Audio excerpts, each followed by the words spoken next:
sampai ada yang ketinggalan tidak dilakukan. Seandainya yasinan tahlilan bagus, istighosah bagus, sholawatan maulidan dan sebagainya bagus, saya yakin Rasulullah pasti melakukan pada saat itu. Karena sekarang Rasulullah itu pada saat itu tidak melakukan, berarti itu dianggap tidak baik dan dianggap manusia itu tidak membutuhkan. Ngoten pripun sana? Rasulullah misalnya Rasulullah selawatan nang jek dhewe ya ora penak. Salatullah salamullah ya ora penak. Oh ya ora penak masuk Kanjeng Nabi kok maulid Nabi. Ayo maulid Nabi. Panjang umurnya, panjang ya ora penak itu ya pekok ya. Jam ya ora iso. Jadi tidak semua perbuatan itu harus diperintah Rasulullah. Ya, ada perbuatan yang asal tidak ada larangannya boleh dilakukan. Assalamualaikum warahmatullahi wabarakatuh. Kembali bersama Zulkarnain Al-Maduri. Fa inna ahsanal kalami kalamullah wa khairul huda huda Muhammad sallallahu alaihi wasallam wa syarrul umuri muhdasatuha fa inna kulla muhdasatin bid'ah wa kulla bid'atin dalalah wa kulla dalalatin finnar. Ya, berbicara terkait MH Ainun Najib, ya, ini soal sholawat. Jadi kalau berbicara ubudiyah itu tidak bisa dilepaskan dari ibadah murni atau ibadah mahdhah. Apalagi masalah sholawat. Sudah pasti yang dimaksud adalah sholawat yang datang dari Rasulullah Sallallahu Alaihi Wasallam, bukan sholawat asal sholawat. Kalau hanya sekedar berbicara asal sholawat, maka semua yang terkait dengan sholawat itu bisa disebut sholawat. Tetapi kalau berbicara dalil, tidak semua masuk dalam kategori sholawat sebagaimana yang diteladankan oleh Rasulullah Sallallahu Alaihi Wasallam. Ini yang akan kita angkat terkait dengan sholawat yang datang dari Rasulullah Sallallahu Alaihi Wasallam dan banyak diangkat oleh MH Ainun Najib. Tentu dua hal yang sangat berbeda. Kalau hanya sekedar ya menghibur diri dengan syair-syair yang ditulis dalam bahasa Arab kemudian disamakan dengan sholawat, itu bukan sholawat, tetapi lebih pada syair-syair susunan manusia biasa. Kalau berbicara sisi kualitas, tidak termasuk pada sigat sholawat yang dicontohkan oleh baginda Rasulullah. Kalau kita lihat kan kaifa nusalli alaika, bagaimana kami mengucapkan selawat kepada engkau ya Rasulullah Sallallahu Alaihi Wasallam. Pertanyaannya itu, sigatnya itu gitu.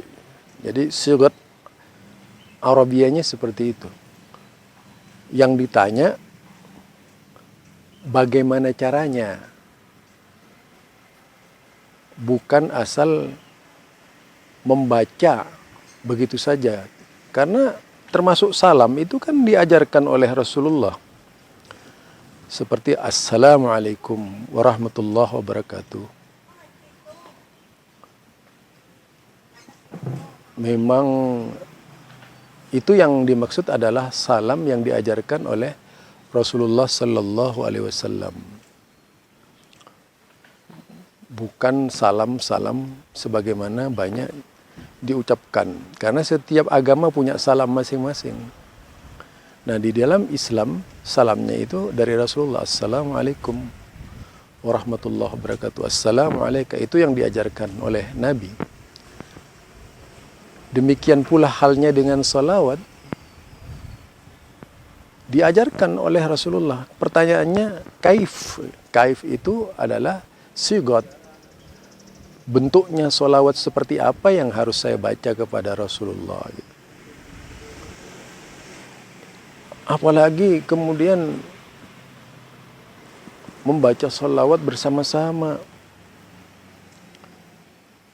Kalau memang itu dianggap baik, memangnya sahabat itu lebih pandai lebih bodoh dari MH Ainun Najib gitu. Memangnya sahabat itu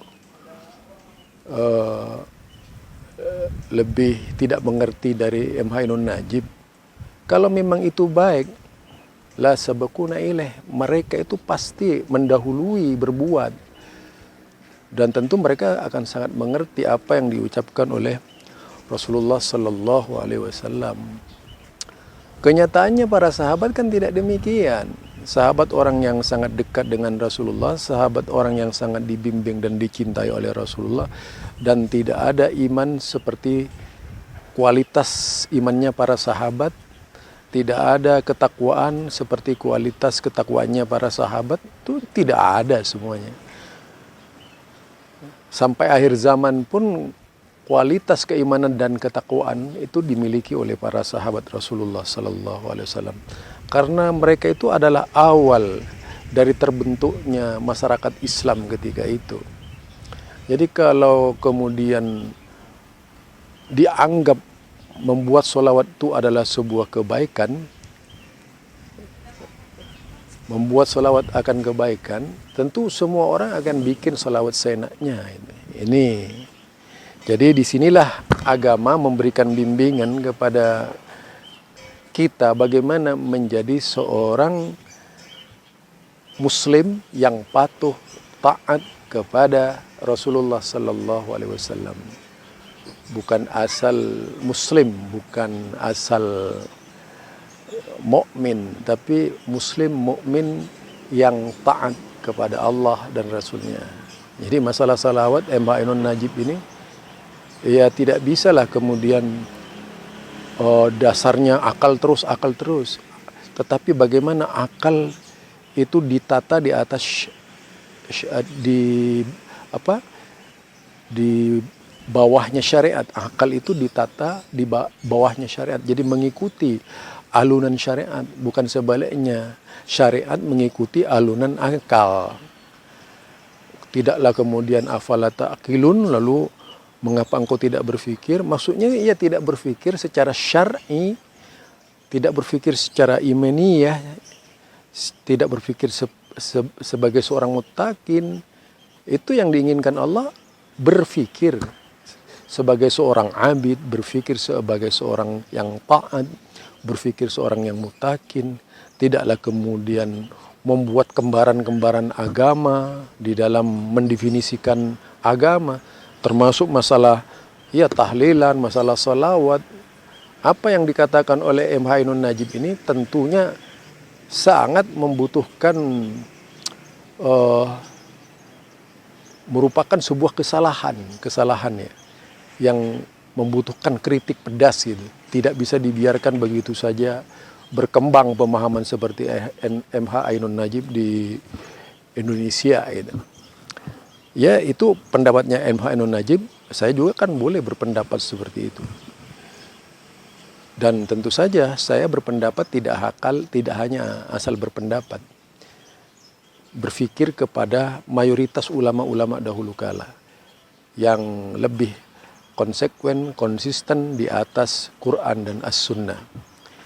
Nah ini barangkali dari saya, Zulkarnain Al-Maduri. Subhanakallahumma wa bihamdika, asyhadu an la ilaha illa anta, astaghfiruka wa atubu ilaik. Assalamualaikum warahmatullahi wabarakatuh.